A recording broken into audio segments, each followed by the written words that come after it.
All right. We're really doing this show. This show. We think we're doing it. Wow. This match. First off, we always wait for people to jump on before we start talking about the game for real. But we have two things counting against us. Three things. One, I can't imagine anybody watched till the end, so there might not be anybody joining us at all. Two, there's NFL football, and that's going to happen, and it's a Sunday. Three, Josue Pavon, our masked man at the upper right-hand corner here, is at the Garden, and he could be told he's got a boogie at any point in time. We don't know how long he's going to be there. But Josue's there covering the Celtics. Josue, this might be, Jimmy was joking about it, this might be worse than the last game you covered, which was the one they sent everybody home because the whole team got COVID. Oh, it's 1,000% worse because at least that one didn't result in an L. These guys caught an L, and they caught it in a big way. No energy, completely flat. At least Kemba had some energy in that first half. At least he was attacking the rim and wasn't, he was a little bit careless with the ball here and there, but that's to be expected. But that's the only good thing that came out of this game was seeing Kemba Walker pass the eye test. And luckily, from the looks of it, he just took a bad shot in the ribs from the Knicks' big man who was just clearing out everyone today. But looks like he's okay. Brad Stevens will give us an update. But yeah, guys, this one was ugly. I think again, remember Friday night when I was talking about how the Celtics they look amazing when the 3-pointers are falling, but when they stop falling, all of a sudden the run runs dry. The well runs dry. Yeah, that's what happened here. Yeah, exactly. Like, oh man, like if those 3-pointers aren't falling down, Shemi, Neesmith, I mean, these guys, if they're not giving you those 3-pointers, I mean, the offense it dries up. Yeah, it's a make-miss league, as the kids like to say, or as we said a lot. You said that. Yeah, that's right. As we said it a lot of times during the playoffs when we tried to overanalyze why certain games went the way that they went. We're like, well, they shot 20% from three. This was one of those nights where I'm going to go. I mean, we're going to go well past shooting here. This was maybe the worst effort of the Brad Stevens era of wire to wire for 4 quarters that any team has ever played. They played their worst 3 quarters. I mean, throw away the fourth because that doesn't even count. They played their worst 3 quarters back to back to back, the first, second, and third quarters of the entire season. Yeah, you gotta burst the Kemba at the beginning there, like some energy from him in the early portion. You got that pick and roll to go to Thompson, but the sloppiness stemmed from him. They want to get him some time on the ball. They want to get him some comfort. Oh, you're blaming Kemba now, Bob. Wow. Nice. He was on the whole back quarter when they built that deficit. Nice. It's necessary. They're going on the road for 9 of the next 11, so it's not going to be practice time to get them integrated. But he had just done a light walkthrough on Thursday, the pregame on Friday. That's all he's done before this. So conditioning's probably not there with him. All the comfort, flow of the game stuff. He was but the smile was there. The smile. Yeah, I mean, he'll be fine in time. But it was so smiley. This was pretty much just a scheduled loss. We've been trying to get him comfortable. Like this just became a practice for them and trying to integrate him again because nothing looked good. The starting lineup did not flow well around him. The bench unit did better. I think they actually had a positive advantage into the third quarter with the bench unit out there. But man, the starters got outscored by close to 30, and that was the game there. One quick thing, and Jimmy, I want your initial thoughts, and then we'll get into Kemba. Just one quick note. When you mentioned that starting lineup, I did want to add, and we can get into it a little bit later. I think the return of Kemba here, this clearly signifies the death of the 2 big lineups. So if one good thing came out of this, they played tonight. They came back. I know, but they played later in the game, but it didn't start. They started Grant. Obviously, that's going to be Tatum when he slides in there, and that's going to be it. We knew that was going to happen, but it's nice to see it officially that they're probably going to go Kemba, Smart, the 2 wings, and a big with Thompson, and we're going to get into Thompson a little bit later too. But, Jimmy, your initial thoughts. We're going to get into Thompson. My initial thoughts were, what the hell did I just spend 3 hours watching? I can't believe that we have to come on the show and talk about this game after that performance that we saw. Bobby, one thing I'll say, I thought Jaylen Brown played okay. I mean, especially – he was the only one really contributing at one point. I mean, he had some nice 3-pointers in a row there, kind of kept the Celtics within some sort of striking distance. But other than that, I mean, just a listless effort and performance from top to bottom, really. Josue, are you sure these guys don't still have COVID? I mean, the way they played out there, they looked like they didn't look like themselves. That's for sure. Yeah, normally for the mayonnaise, we would blame it to, them eating too much food beforehand, but not this one, man. I don't know. Things are light. Or being out late. Everyone is sort of. Or, on the road. They were out at the club. It's different. Yeah, they're out late on a Saturday night, but, like, what the hell are they doing last night besides going to bed? I mean, what can you do? So, I mean, it was very surprising. I mean, the Knicks are the Knicks. I mean, you've got Randle on that team, but other than that, I mean, you want to talk about Barrett a little bit. You want to talk about Toppin, but this is not a Knicks team that should be blowing anybody out of the water. Never mind the Celtics.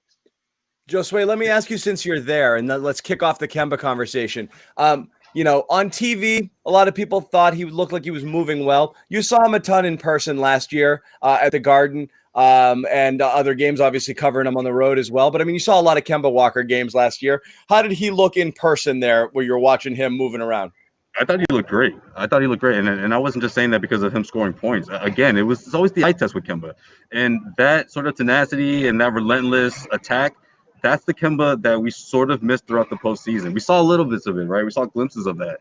But to see that out of the gate and to see it continue throughout, again, it wasn't pretty. It got sloppy at some parts. Tristan Thompson couldn't catch some of his passes. Some of those passes were terrible passes.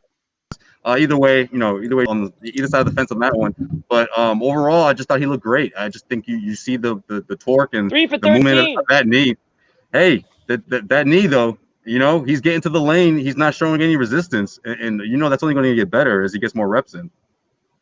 I don't know about great, but he looked comfortable at the very least. He can twerk. He can make the adjustments. And he can do all the things out there from him.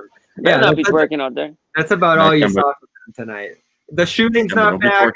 That worried me. He had some open looks from three that he wasn't able to nail. But that I'm not as worried. None of this stuff is crazy worrisome that we saw from him. The injury was when we saw him go down. It was like, is the knee aggravated again? But he took that hard bump from Noel, and that was the game for him. So like I said, this was basically a scheduled practice for Kemba. It looked like it too. He was walking around on defense a lot of times too. I mean, it was obviously go in there, get some shots up, get some reps in. Don't press it too hard. Get out. Whatever happens, we'll take it. If honestly 2-3 more shots fall, we're like, okay, that's fine. That was pretty good. You wanted to see him jack shots. I don't care that he missed 10. You want to see him get them. And the fact that a lot of them were open is probably a good sign, because that's what you want. You want him to be able to get his looks, and then you have to hope that they go down. So I'll say on that part, it was positive.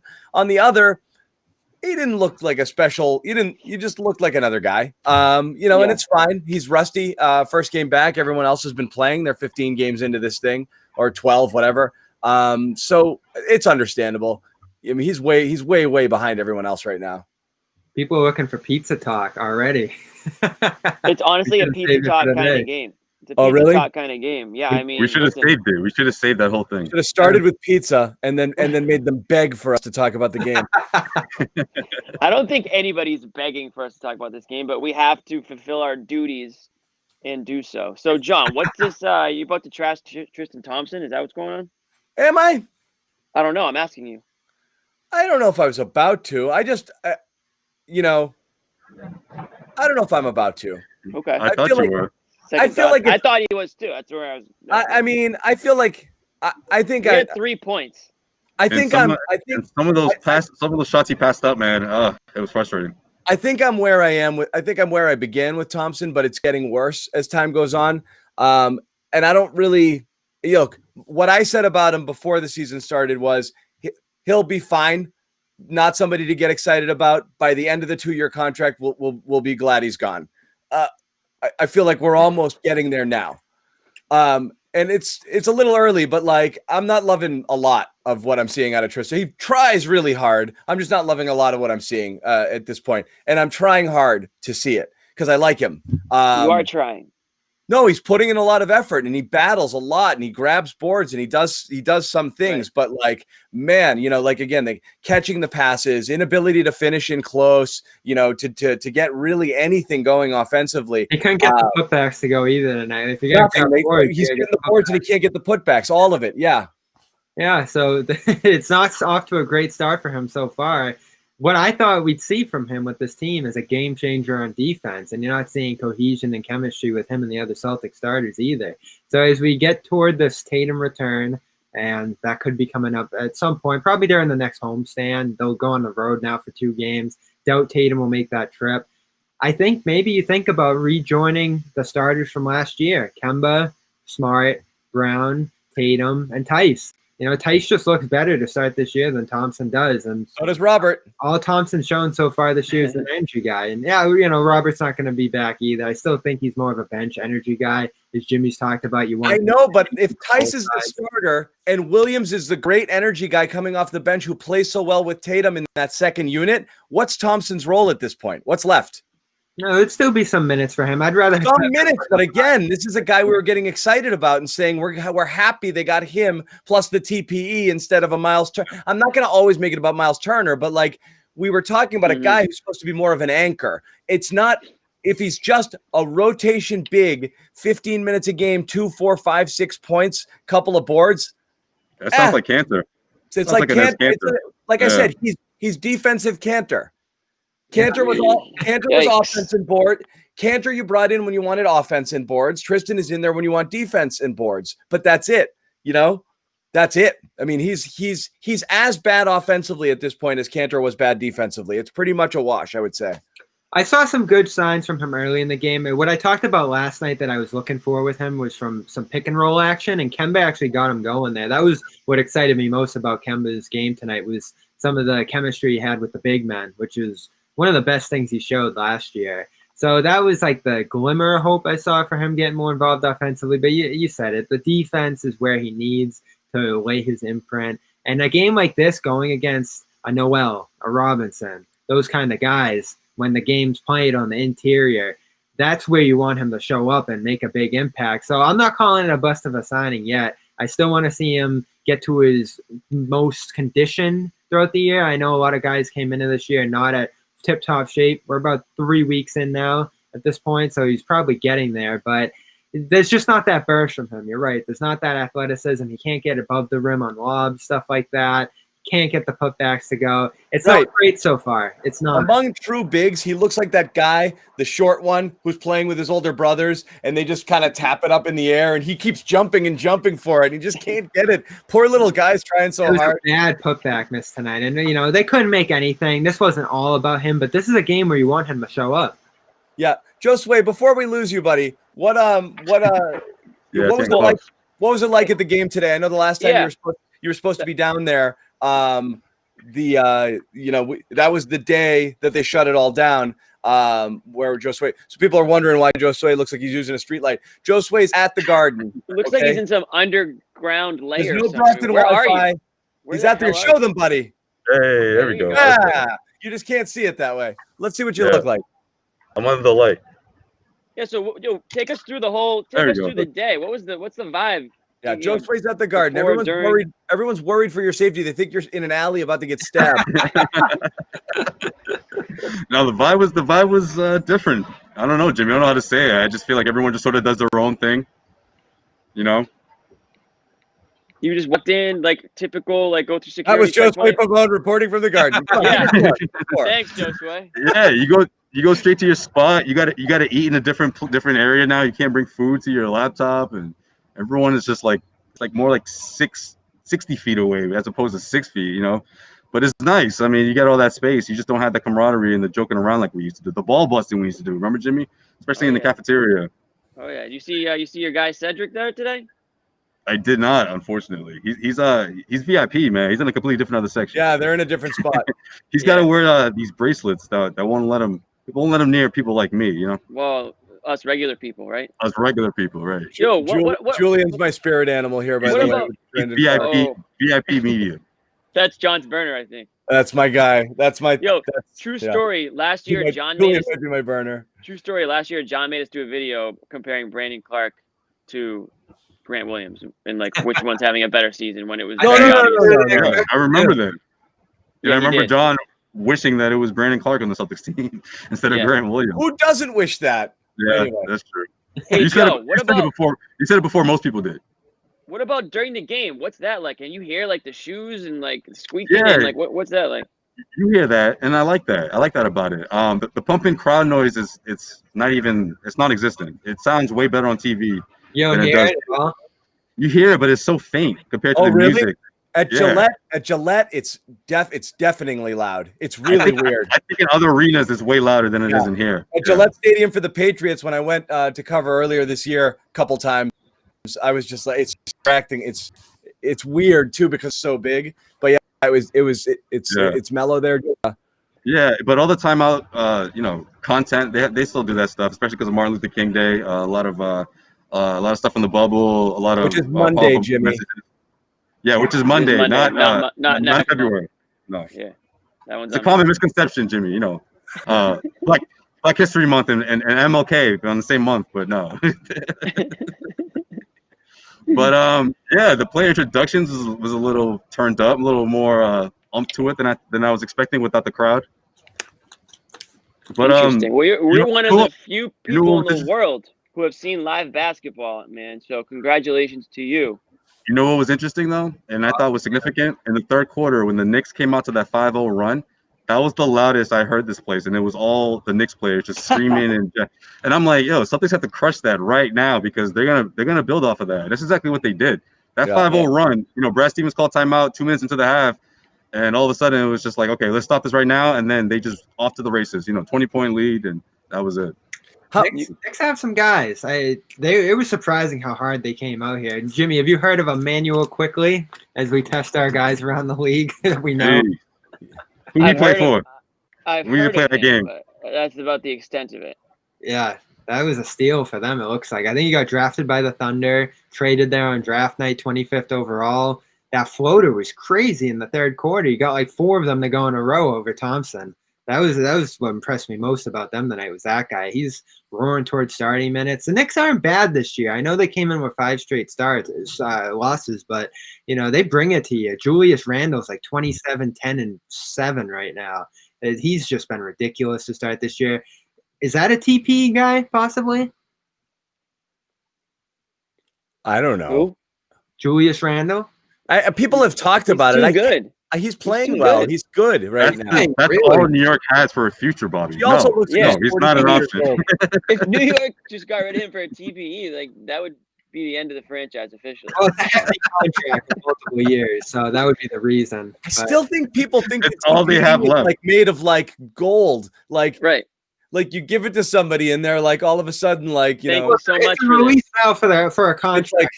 That's why they literally nothing. It's literally nothing. Literally nothing. It's actually nothing. Can you give me something for nothing, please? Thank you. Yeah. Hey, Randall's looking really good. Do you guys want anything for him? This is not gonna happen. Sorry, Bobby. We didn't mean to kick you off like that, but when you stay. Every time you piss off Bobby, bro, oh, there he is. There he goes. Yeah. Sorry, Bob. Yeah, come on, man. Julius Randle and RJ Barrett, that's all they have, man. That's it. That's it. Well, they'll want space for this. I think they got a little bit of cap space as they try to produce some guys this summer. They always do, not always successfully. But you're right. They probably want to get something for that if they do end up dumping him. But he's at peak value right now. The way he is starting this year is just crazy. That's a guy the Celtics could have drafted back when they took Marcus Smart. Didn't get off to the best start in LA. Bounced around a little bit. I think he was in New Orleans before this, and then he ends up there. He's been awesome. So. Well, don't forget, he didn't want to come to Boston, Bobby. He wouldn't even work out for the Celtics, so they didn't really have much of a choice. Yeah, he wanted to go out west, from what I remember, which he did. He went to the Lakers. Josue, was Romeo out there pregame today? He was not. No, I saw a lot of Waters though. Actually, Waters came out here post game. He just got in a couple sprints and then ran. I don't know. Maybe he didn't do something right in practice, so he had to pay for it, I guess. But, yeah, that's Are guys shooting around? No. No, Romeo. I haven't seen him. John, you can't put up every comment that you see. Some of them are so stupid. Like, what is Dynasty talking about?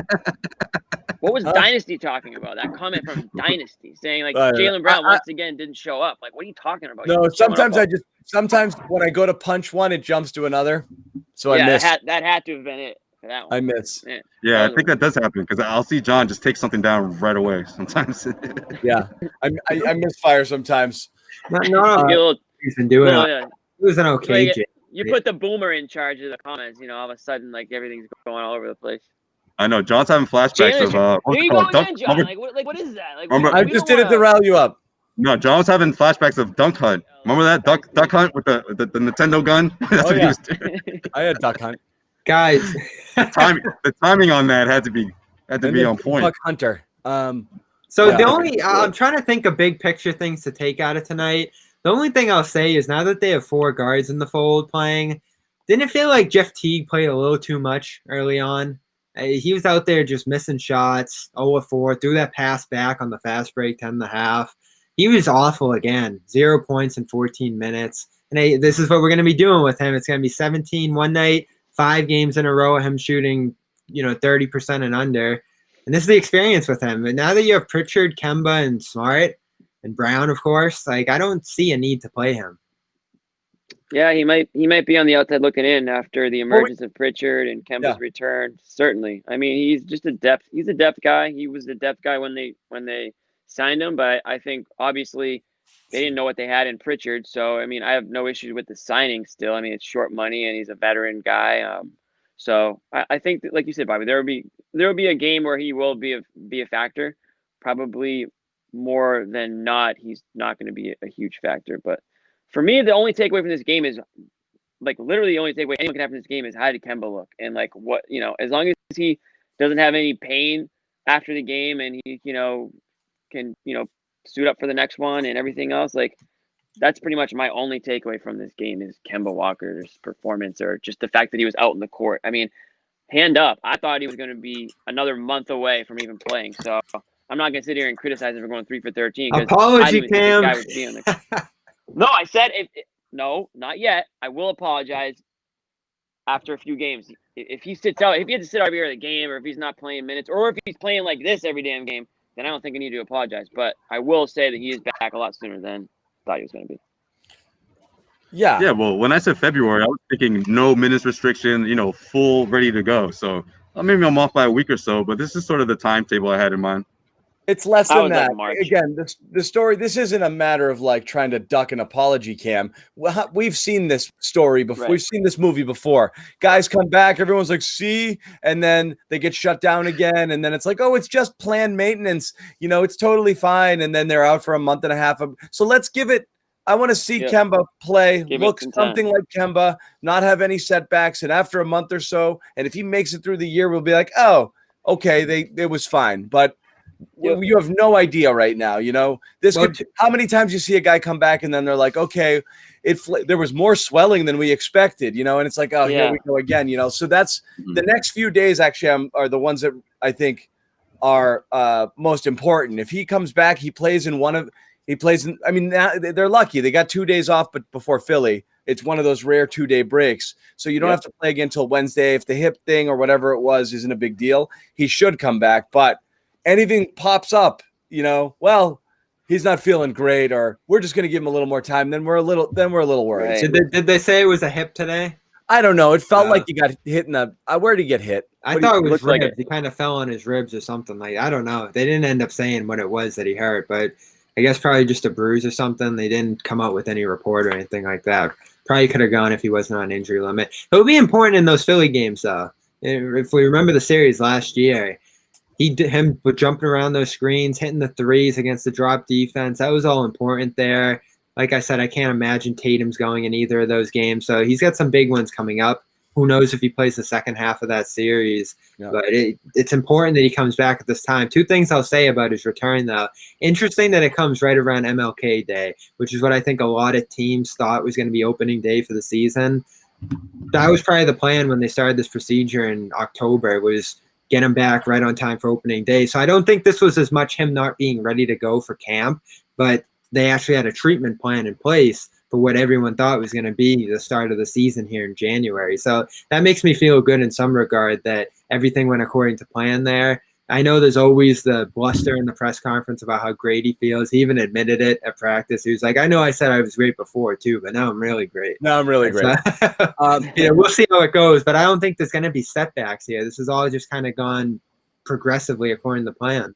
Recapping for the people, Celtics got drilled. Kemba got back. He got hurt. Josue is wearing a mask and in a black backdrop right now because he's at the Garden. So in case you're wondering what the hell's going on, that's what's going on. Brad Stevens talked a couple minutes ago, and again, Josue's at the Garden here. Brad Stevens talked downstairs just a minute ago about tonight's performance. Go, Brad. I don't believe that's who this team is. I do believe that we have to play really well to win. Our margin's not big. And so I think for the most part, we've done that through the first 12 games. Today, we had a clunker, and you hope to have as few of those during an NBA season as possible, but inevitably you will have a couple. That doesn't make it any easier in the moment. That doesn't make it any easier as you're going through it and watching it, and just like, we just looked like we were in mud today. And credit them, they didn't. And I think that's the gist of it. We talked before the game about every night you're playing a team and what they're capable of and what they are when they're at their best. And when they're at their best and their physicality gets them layups early and they start making shots because they feel good about it. And again, credit them. Okay. So this is the stat I had earlier for you, John. January 5th, 2004 was the last time the Celtics shot below 30% in a game. Yeah. They lost that game 78-68. You'll never see that happen in the NBA again. Oh, my God. Yeah. This was 29.8%, 15.2 from three. That's the worst, too. When you take 46 threes, you have mailed it in, okay? Yep. That's as bad. That's a sign that you have no interest in being in this game. You're just chucking threes and not working to, for better looks at the basket. I mean, just an awful. I mean, this is, like I said, we said at the beginning, and so much of the focus is on Kemba. How do you play this way? I mean, how do you play this lifelessly? You get Kemba back. I know, Bobby, you're saying it was a scrimmage. Essentially, you're trying to get Kemba involved. Unless you hate him, like, this is how I would imagine a team that didn't want, like, Kyrie Irving to be on it would play once he returned.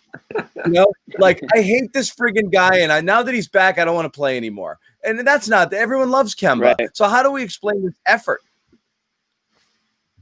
Well, you got Jimmy. I don't know. How do you explain it?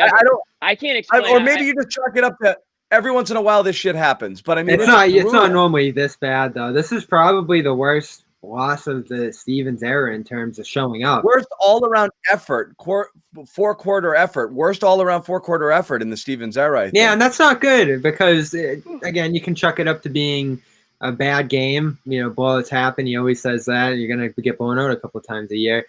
But like he says, the thin margins. He keeps saying they're not playing well, even through the good records. He's seeing things that are disturbing to him, even through like an 8-3 start as it was.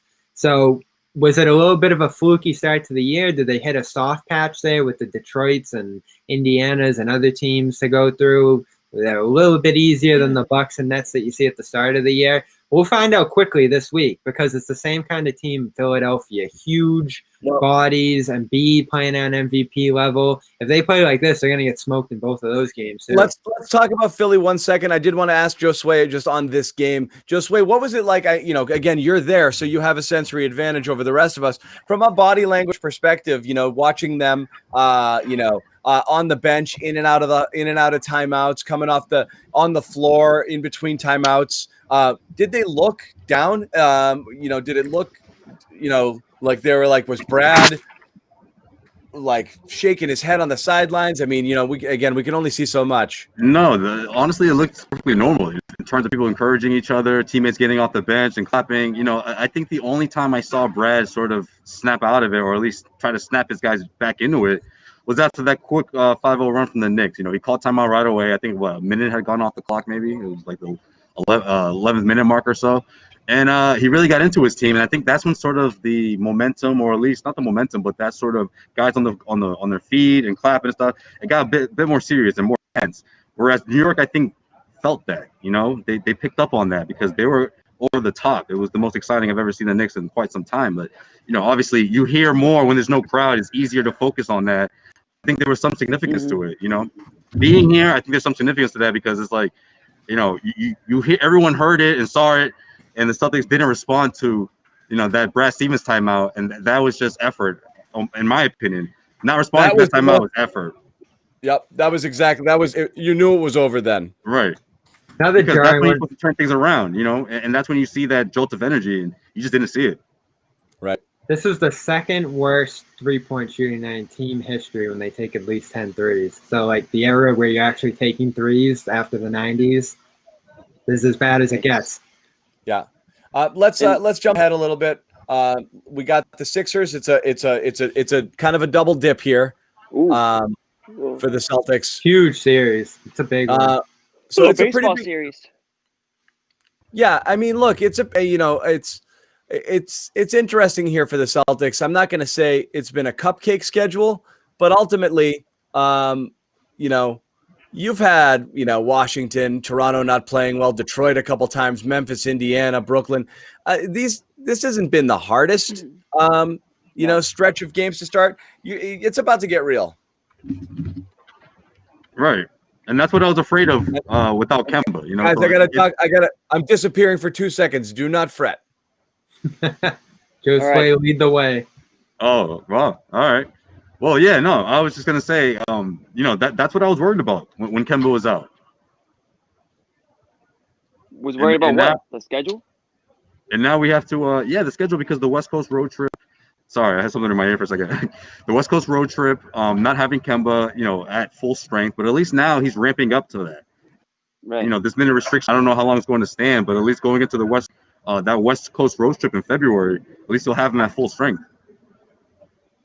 Right. I mean, this is a good test for the Celtics because the Sixers, preseason, we all thought that they were going to be one of the better teams in the NBA, and since this, beginning of the season, they've shown that they are. So. I know that they obviously believe in those guys over there because they held on to Simmons. They could have they had a potential, a chance to make that trade for Harden. They didn't, so they're ready to go to war. Embiid and Simmons, like you said, Bobby, Embiid playing at a type level this year. And honestly, when you talk about effort, it's always been effort with Embiid too, right? Hasn't that been the big knock on him? Is that he has everything. He has all the capabilities to be, maybe one of, if not the best player in the NBA, or at least like versatile, dominant force that he is. But for whatever reason, and he used to get criticized by guys like Charles Barkley, who criticized everybody, but he used to, basically call him out for his lack of work ethic, let's say. So it doesn't feel like that's been an issue this year. And maybe they're out to prove something just like the Celtics are. So it should be a really good, couple of games. You mean Charles? We need to cut the line and get everybody vaccinated because we pay more taxes. Barkley, that guy. That might be his worst. That's not that's his worst take I think I've ever. That's one of the worst takes I've ever heard. That's who he is, though. That's who Chuck is. I didn't think he was that. I didn't think he was that far off the reservation with. That's who he is. But man, that was a because wild. They pay high taxes. Wildly that's what he said. That's who he is. Yeah. Anyway, and then, go ahead, Jimmy. No, and then not to go off on this, but then Kenny was like, so just because they make more money, they get to cut the line. He's like, no, because they pay more taxes. He's like, oh, okay, well they're getting taxed on their income, buddy. So yeah, right. What are you talking about? It is I'm glad that comes up because it's gonna be interesting to follow that. You hear more and more reporters who are connected. I know we had Ian Thompson on Celtics Beat this week on the network. He floated that out there too. That was actually the first thing he talked about in the episode is could Joe Biden use this as a campaign? And you hear again and again the talk of NBA players getting vaccinated and still trust in the process. I don't know if any of us would agree with that necessarily, but you hear it more and more as the weeks go by around the league, around people who are, close to people who know things. So that would be the main argument I'll make over it. The one argument I would make over it is in order to vaccinate the entire food service industry, you'd have to vaccinate, and to keep that going and however much money that pumps into the economy, you'd have to vaccinate millions and millions of people. In order to get a sports league going, you need to vaccinate about 500 people. It is a relatively small number. So that argument could be made where you're able to, but again, it's really hard to cut the line over, elderly people, at-risk people. Exactly. I mean, if push came to shove and you got to the point where we were at the point where okay, phase 3 open to everybody, and then stuff like that starts to happen, it's a little easier to swallow. It's really hard to cut a bunch of 75 and 80-year-old people in line right now when phase 2 hasn't even happened. You're really only looking at frontline workers right now and not even all of them. And, both my parents are over 75. You know what I mean? It's like they're next in line. You know, like it's just right. I mean, you've been waiting for these people, that wave of people who are really at risk to get it, and anybody cutting them in line is a really hard sell. I don't care how you put it. Exactly. We're not stupid. They can try to say, oh, it's to set an example and to like tell people and show people that the vaccine really does work and you should get it. It's like, we're not idiots. We know why you guys are getting the vaccine over to these athletes before other people. It's all about money. It's all about making sure that the games can go on. Like, we're not stupid. So if they try to pull that, I mean, I'm not going to believe it. You guys can believe whatever you want. But like you said, John, there's so many, sick people, elderly people that need to get that vaccine before, 23-year-old professional athletes who are, some of the most physically, healthy people in the freaking world. Right. All right. Let's put a bow on this because this was a disaster of a game. We do have a couple coming up against Philly. Can we talk about Tom Brady for a second? Why? Well, he's got a game tonight, and I'm a big Tom Brady guy. I mean, what do you guys think about the game? Rooting against him. Why? No, I'm all for idiotic. That's so stupid. Yep. Get 7. Why would you root against Bring him? home 7.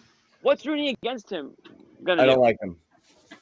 Unbelievable. People are really worried about Josue. I want to remind everybody, Josue is not being held hostage. Josue is at the guard. Show him again, Josue. No, I just blinked twice because I'm in danger. Show him again. Okay, we do not have Josue hidden somewhere. Show them. Okay, Josue's at the guard. I'm right by the Banners kid. Yeah. Dude, I think I see 2008. So much for being on the 4, huh? You're in the sky up there. I'm good. I'll stay COVID free up here. I don't want to be anywhere near a player right now. No offense.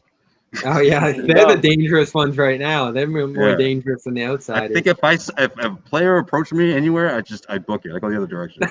So I got a question, Josue. So what happens when the game ends? Where do all the reporters go? They all go to their little spots where I am, and they all tune in from their laptop. It's weird. They tune into the post game show. Yeah, it's just everyone's so isolated and to themselves. It's different. Yeah, it's just all Josue on the business. post game show right now. Yep. All right. Yeah. That's what they do. They'll jump right on.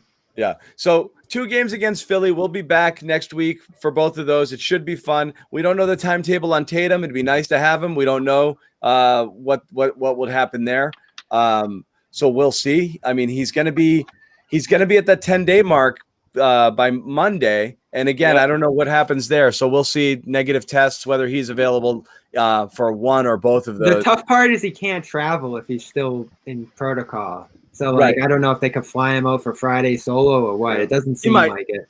I bet they can. But we'll wrap it up here. Josue's at the Garden, and he'll have more stuff coming out after the game. Bobby Manning, Celtics blog, CLNS Media, Jimmy Toscano, veteran Boston sports reporter from too many outlets to list, Jimmy. We'll just go with CLNS. CLNS now. CLNS gang. NBC, Boston, Comcast, Sportsnet. Yeah. Do you have 8 jobs? Do you really have one? Yeah. That's kind of like you got a few. Gross game. Thanks for hanging. Go watch some football. We'll be back Wednesday, Friday in prime time. There'll be some more stuff to talk about. Hopefully Kemba's back. Hopefully Tatum's back. And that's it. Thanks, guys. And hopefully Tom Brady takes the W. Yeah. Not going to happen. TB12.